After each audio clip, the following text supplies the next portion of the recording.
आज हम बात कर रहे हैं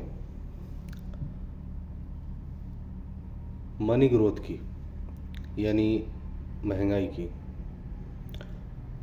सभी ये कह रहे हैं कि महंगाई है, महंगाई है, महंगाई है, लेकिन इनकम पे किसी का ध्यान नहीं जा रहा है। जबकि हम ये भी देखना चाहिए कि आज लोगों की इनकम क्या है।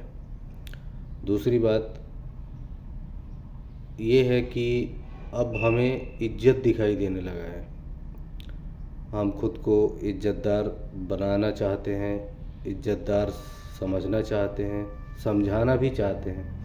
इवन जिस समाज में हम रह रहे हैं, हम चाहते हैं लोग हमें इज्जत दें। और इसके लिए हम क्या करते हैं, इसके लिए हम अपने आप को काफ़ी पॉपुलर करने लगते हैं, बढ़ाने लगते हैं। पैसे वाले, रुतबे वाले लोगों के साथ उठना बैठना, उनके लाइफ स्टाइल को कॉपी करना शुरू कर देते हैं। हमारे पास इनकम है या नहीं है, ये कोई बड़ा मसला नहीं है। इस बैरियर को जो है ना, वो बैंकिंग सेक्टर ने तोड़ दिया है। और वो कैसे तोड़ा? वो तोड़ा, बैंकिंग ने आपको लोन देना शुरू किया और आपके ऊपर ईएमआई लगा दी।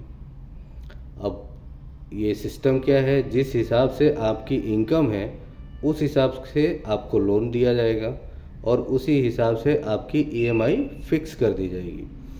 अब हर महीने आप ईएमआई देते रहिए। जितने साल के आपने प्लान लिए हुए हैं उतने सालों तक आपको ईएमआई पे करना है। अच्छा, ज़रूरी बात क्या है, हम वो फैसिलिटी तो ले लेते हैं, ईएमआई भी पे करने लगते हैं, बट हम फाइनेंशियली अपने इनकम को जो है ना वो सिक्योर नहीं कर पाते। क्यों नहीं कर पाते? क्योंकि अप्रॉक्स हमारी सैलरी का 60 से 65% जो है वो ईएमआई में चला जाता है ना।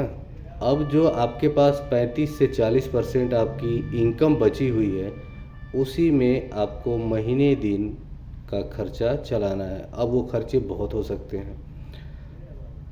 डेफिनेटली आपका हाउस तो सिक्योर हो गया, हाउस रेंट आपको नहीं देना है। सपोज मान के चलिए आपने एक घर लिया और उसके लिए लोन लिया है, तो ठीक है, घर का किराया तो आपको नहीं देना, लेकिन ट्रांसपोर्टेशन, मेडिकल, फूड, अगर आपके बच्चे हैं तो उनकी स्कूल फीस,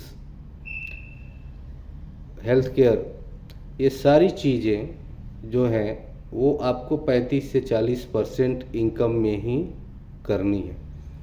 अब जस्ट सपोज कीजिए कि आपने 10 साल का प्लान लिया है और इन केस एनी हाउ आपकी जॉब चली जाती है 6 साल 8 साल ईएमआई पे करने के बाद, तो जो ईएमआई थी वो आप कहाँ से देंगे? क्योंकि आपके पास तो कुछ बैलेंस बचा नहीं है। आपने जो इनकम किया था, जो भी सैलरी ली थी, कमाई थी, उसका 60-65% आपने ईएमआई में पे कर दिया। बाद बाकी 35-40% जो बचे वो आपने अपने रेगुलर खर्च में डाल दिए। तो आज की डेट में आपके पास में बैलेंस कुछ बचा नहीं है हाथ में। तो बाकी आने वाले टाइम में आपके खर्च और ईएमआई कहाँ से मेंटेन होंगे? तो मेरा ये सजेशन है कि आप जो भी कर रहे हैं वो आप अपनी जमा पूंजी पे करें, और दूसरी ये ईएमआई के चक्कर में ना पड़े, ये बेटर रहेगा। क्योंकि ये जो है ना, एक्चुअली अननेसेसरी पेमेंट्स हमसे निकलवाने के लिए हर एक जगह से ब्लॉक करके रखा गया है हर एक सिस्टम को। आप इंडस्ट्री, किसी भी इंडस्ट्री में चले जाएं, आपको वहाँ पे लोन एप्लीकेबल आपको बता दिया जाएगा और आपको करवा भी दिया जाएगा, है ना। अब वो ईएमआई जो है वो आपके ऊपर डाल दी जाएगी कि भैया आप भरते रहे। उनका तो सेल हो गया, उनकी प्रॉफिट निकल गई, अब आप फंस गए, आप उसे भरते रहिए। तो आपको जो भी करना है आप अपनी जमा पूंजी पे करें और एक्स्ट्रा चार्जेस से बचें। अच्छा, इसमें एक और बात क्या है, ये बात शायद कम लोगों ने ही नोटिस की होगी कि अगर आप लोन लेते हैं, कोई भी लोन हो, होम लोन हो, पर्सनल लोन हो, एजुकेशन लोन हो, कुछ भी लोन है अगर आपने लिया हुआ है तो आप थोड़ा अपने बैलेंस शीट को देखें तो आपको पता चलेगा। फर्स्ट ईयर में सपोज़ अगर आपकी ईएमआई 7,640 रुपये थी तो सेकेंड ईयर में 7,650 रुपये कैसे हो गई? वो 10 रुपये एक्स्ट्रा जो आपके महीने में डाल दिया गया, ईएमआई में ऐड कर दिया गया, वो कैसे आ गया 10,000? क्योंकि आपने तो कोई ईएमआई छोड़ा नहीं है, हर मंथ आपने ईएमआई दी है, पूरे साल की 12 महीने की ईएमआई दे दी है आपने।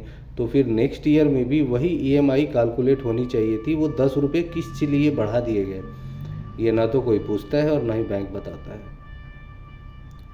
ठीक है, तो बैंकिंग सेक्टर से खास करके ये ईएमआई सिस्टम से आप जितनी दूर रहेंगे शायद आपका फ्यूचर उतना ज़्यादा सिक्योर रहेगा।